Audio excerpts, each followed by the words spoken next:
Well, the road to Pirates of the Caribbean, Dead Man Tell No Tales continues with Pirates of the Caribbean 2, The Curse of the Black Pearl, released 2006, directed by Gore Verbinski, and stars the same cast as well as some newcomers to the franchise. Now, after the success of the first Pirates of the Caribbean movie, Disney decided to go ahead with two sequels that they had came up with, and decided to shoot them back to back simultaneously. This will also be the first Disney film to have the new Disney logo, the most recent one, with the rendition "When You Wish Upon a Star," composed by Mark Mancina, and Cinderella's Castle. Just you start out with the sky, and then it just zooms all the way up until you get to the castle, and then the words Disney. Yeah, that one. But anyways, I do love that rendition. That is amazing. But anyways, so they decided to shoot back-to-back simultaneously, which is a decision on Disney's half because it will allow them more time with the same cast and crew. And both of these movies will have very large budgets. This one has a budget of $225 million. The next one has a budget of $300 million. So let's talk about the plot of Pirates of the Caribbean: Dead Man's Chest. Because honestly, yeah, I want to talk about Dead Man's Chest. It's my favorite one of this original trilogy, and it's my favorite of the entire series. So let's why not talk about this one? So anyways, the plot of Pirates of the Caribbean: Dead Man's Chest is that we pick up right where this one left off. Will and Elizabeth are about to get married, but Lord Cutler Beckett of the East India Trading Company arrests Will and Elizabeth for helping Jack Sparrow in the last movie. So Beckett offers freedom if Will agrees to search Jack's compass in a bid to find the dead man's chest, and inside the heart of villainous Davy Jones, which would give Beckett control of the seas. However, Jack wants the chest to escape from an unpaid debt with Jones, who made Jack captain of the Black Pearl 13 years ago, in exchange for 100 years of service aboard Jones' ship, the Flying Dutchman. Now, that's basically the plot of this movie in a nutshell. Now, this movie came out in 2006, and I remember they were showing ads for this movie. I was interested by it, but when I first saw it, I didn't like it as much. I did get a little bored. But having rewatched it more times, this is my favorite trilogy. This is the best sequel of the series. And that says a lot because the next one I like, but it is way too long. But anyways, we will get there. Pirates of the Caribbean: Dead Man's Chest, I love it. Now, it's not better than the first one, but at least I can follow the story. I can follow what's going on, and Gore Verbinski's direction still holds up. The cast in this movie is good. You got Johnny Depp returning once again as Jack Sparrow, and it doesn't become the Jack Sparrow show until the third one, but he does have his moments of being funny, and he does some very bad things. As much as you shouldn't like him, I like him, and he's funny. I also liked that they brought back Orlando Bloom and Keira Knightley. They were really good here. I liked them. They were awesome here, and I see their situation, what they're going on. It's much about their story. That's what the show is about, their story, I think. And I like that. You also got Bootstrap Bill Turner, played by Stellan Skarsgård, who his appearance is very grotesque, but his performance is really good. You also got Tia Dalma, played by Naomi Harris, which she is really frightening to look at. Yeah, I said it. And you also got other cast members. You have Jonathan Pryce back as Weatherby Swan, James Norton as Jack Davenport, and also introduction. You got Color Beckett played by Tom Hollander and Bill Nighy as the villainous Davy Jones. Now Davy Jones,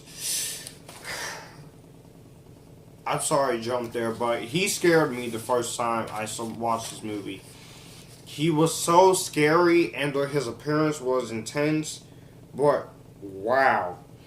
And this was the first ever series to have multiple movies make over $1 billion, being Dead Man's this one and On Stranger Tides.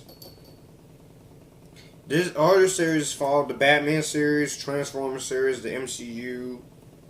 Hopefully the Spider-Man series with Homecoming can get to $1 billion, but we will see. But I love this film.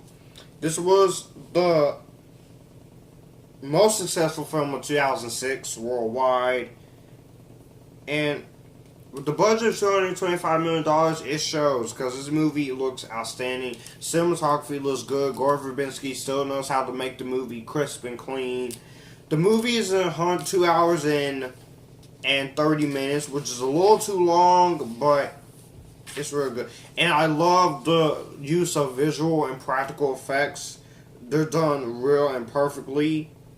And just, people say that these first 3 sequels are way too convoluted and hard to follow, but you have to remember, this series is noted for reinvigorating the pirate genre of film, and the success of this series saw Disney try to replicate its success by launching films such as Prince of Persia, The Sands of Time, and The Lone Ranger, would also star Johnny Depp, but that movie didn't do so well.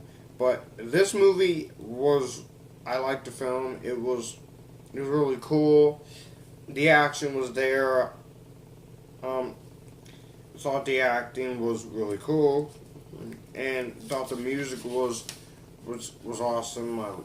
And also you have Hans Zimmer does the music this time, and that Pirates theme is still awesome.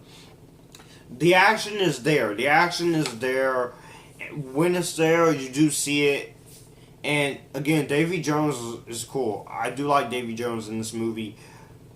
Again, this movie is a little too long. It's 2 hours 30 minutes, but it doesn't feel like. But it kind of feels like it, but it goes by really quickly. And I like the song "A Pirate's Life." That song was cool. And just the new characters that are developed cool, but Naomi Harris was scary as hell.